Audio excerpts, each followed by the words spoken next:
Le Noël des oiseaux.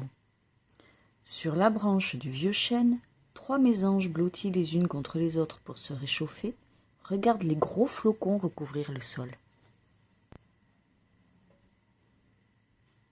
Plus la moindre graine ni le moindre vermisseau à se mettre dans le bec, se lamente une des mésanges. « J'ai faim, dit la plus jeune. Nous n'avons plus rien dans le garde-manger. Allons près du village voir s'il reste quelques miettes.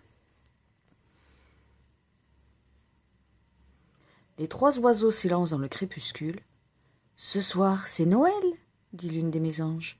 Regardez comme le village est en fête. Des rubans de fumée s'échappent des cheminées. Un brouhaha de voix claires et joyeuses transperce l'air glacé. Martin se dépêche. Il veut rejoindre ses amis pour terminer son bonhomme de neige. Mais avant, il prend un morceau de lard dans la cuisine et des grains de blé dans la cabane du jardin et court déposer son trésor sur le rebord de la fenêtre de sa chambre. Il fait si froid cette année qu'il faut penser aux oiseaux. « Joyeux Noël !» s'écrie-t-il en regardant le ciel. Le cœur léger, il court rejoindre ses amis. Les 3 mésanges rasent le sol et se posent dans la cour d'une ferme. Peut-être les poules ont-elles oublié quelques graines, mais leurs becs se cognent sur le sol gelé.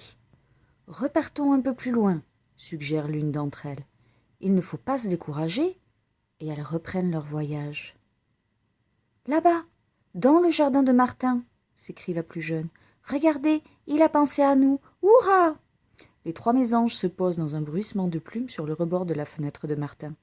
Avec gourmandise, elles se régalent de lard et de blé. Bientôt les rejoignent 2 bouvreuils, un rossignol et une tourterelle, tous affamés, alertés par les pépiments joyeux de leurs amis.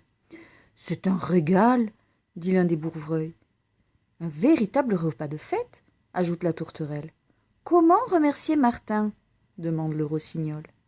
Les oiseaux se regroupent et chacun émet un avis. Dans le jardin s'élève un concert de pépiments.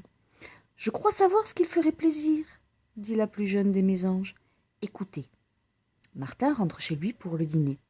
Quand il monte dans sa chambre pour enfiler ses chaussons, des coups au carreau attirent son attention. Il ouvre grand la fenêtre. Tous les oiseaux lui offrent les plus beaux chants de leur répertoire. C'est un véritable récital. La plus jeune des mésanges se pose sur son épaule. Dans son bec, elle tient une petite branche de houx qui semble dire « Joyeux Noël, Martin ».